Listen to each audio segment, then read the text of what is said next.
Hello everyone, this is Mohit Patel, Creative Director of my little game design group Cyberverse Studios. This video is part of a series of videos showcasing various projects that either I or my team members and I have worked on. So enjoy and feel free to leave comments below.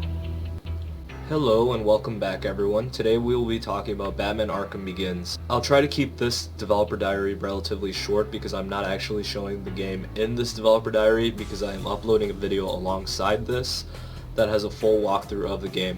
It is the very first story-based game that I've developed, so it's also relatively short, and I also made it using GameMaker 8, which is what you're seeing right now.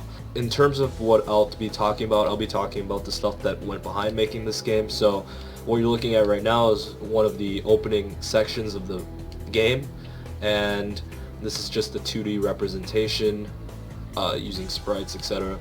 And just by looking at this, you can clearly see that the atmosphere, the tiles, the sprites, etc., are just more darker. It was all in a way to like pay respects to the developers Rocksteady and WB Games Montreal for making such a great series of Batman games, which is pretty much why I developed this late 2013. It took about a week to make, and it was just a fun process because I got to experiment with different types of particle effects, rain effects, etc. As you can see here on the side, there were a lot of particle effects that went into this. In terms of the textures, I tried to keep them relatively darker. I looked for textures that were relatively darker to try to keep the, I used darker colors, etc. to try to keep the setting aligned with the games that have come out. For the first time, I finally used different layers of sprites for the flooring. So we had the simple floor. On top of that, we would have a more grotesque tiled look to them. On top of that, we would have a shaded grayish look to make it look a bit darker, since GameMaker 8 makes things look a lot more bright than they look in the editor.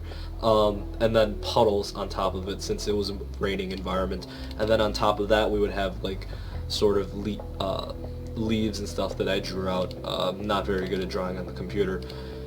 And there was a lot of details that went into these environments because the environments were relatively small. Like I said, this is mostly story-based, and the game has a lot to do with pretty much walking forward and simply joining Bruce Wayne on his journey to become Batman. It's more so kind of like an interactive video where you're just controlling the player, Bruce's movement on his journey to become Batman.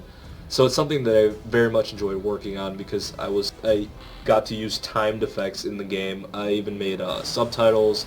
I pulled audio from the various Arkham games in order to make a deep quest for Bruce Wayne to go on. In order to really experience the deepness of his journey, you just really have to play yourself or watch the video that I'll be uploading alongside this.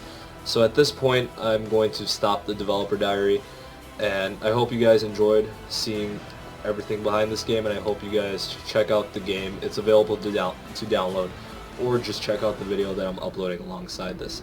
Thank you, and see you again in the next developer diary.